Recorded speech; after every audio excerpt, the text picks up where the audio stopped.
Hi friends, welcome to Shiva job updates. ఈరోజు మరో అప్డేట్తో వచ్చానండి. అదేంటో చూద్దాం. కౌశలం అసెస్మెంట్ మార్గదర్శకాలని గవర్నమెంట్ ఆఫ్ ఏపీ కొన్ని రిలీజ్ చేసిందండి. ఆల్రెడీ కౌశలం వర్క్ ఫ్రమ్ హోమ్ జాబ్స్కి సంబంధించిన ఎగ్జామ్ షెడ్యూల్ ఇచ్చారు.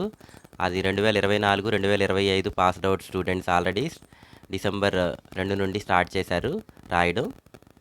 ప్రియమైన అభ్యర్థి, మీ కౌశలం అసెస్మెంట్ త్వరలో షెడ్యూల్ చేయబడుతుంది. సజావుగా అనుభవం పొందడానికి మరియు పరీక్ష అంతరాయాలను నివారించడానికి దయచేసి ఈ క్రింది ముఖ్యమైన మార్గదర్శకాలను చదవడానికి కొన్ని నిమిషాలు కేటాయించండి.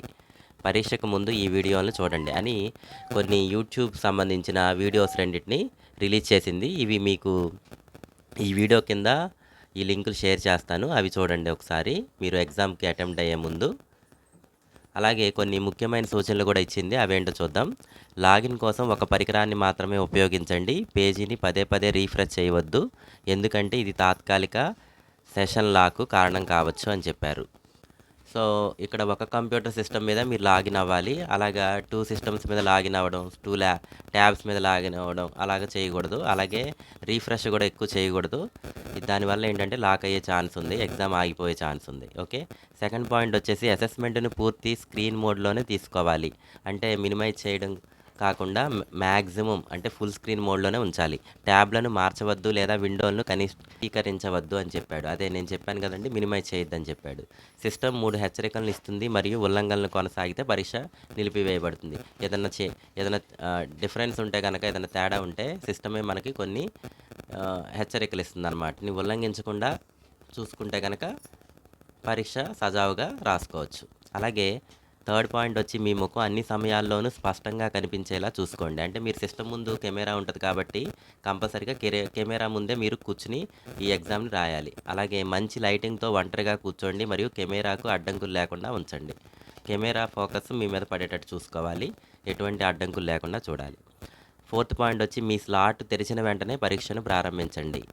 ఎప్పుడైతే మీకు స్లాట్ మీరు రిజిస్టర్ అయ్యి లోపలికి ఎంటర్ అవుతారో వెంటనే పరీక్ష స్టార్ట్ చేయండి. మూల్యాంకనానికి ఒక నిర్దిష్ట ముగింపు ఉంటుంది. అంటే మీకు ఆల్రెడీ ప్రతి ఎగ్జామ్కి ఒక టైం టేబుల్ అంటే టైము పీరియడ్ ఇచ్చాడు కాబట్టి అది ఆలస్యంగా ప్రారంభించడం వల్ల మీకు అది టైం తగ్గిపోయే ఛాన్స్ ఉంది. ఓకేనండి, అది చూసుకోండి మీరు. క్రోమ్ లేదా ఎడ్జ్ బ్రౌజర్ యొక్క తాజా వెర్షన్ ఉపయోగించండి అన్నాడు. ఇది సచివాలయంలోనే వాళ్ళు క్రోమ్ బ్రౌజర్ని యూజ్ చేస్తున్నారు. సో అది మీకు పెడతారు.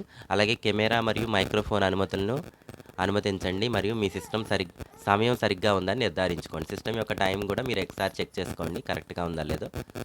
అలాగే ఇంకొక పాయింట్ వచ్చేసి స్థిరమైన ఇంటర్నెట్ కనెక్షన్ ఉంచండి. మీకు ఇంటర్నెట్ ఎలాగో కాన్స్టెంట్గానే ఉంచుతారు. మరియు మీ పరికరం పూర్తిగా ఛార్జ్ చేయబడిందని లేదా విద్యుత్ సరఫరాకు కనెక్ట్ చేయబడిందని నిర్ధారించుకోండి.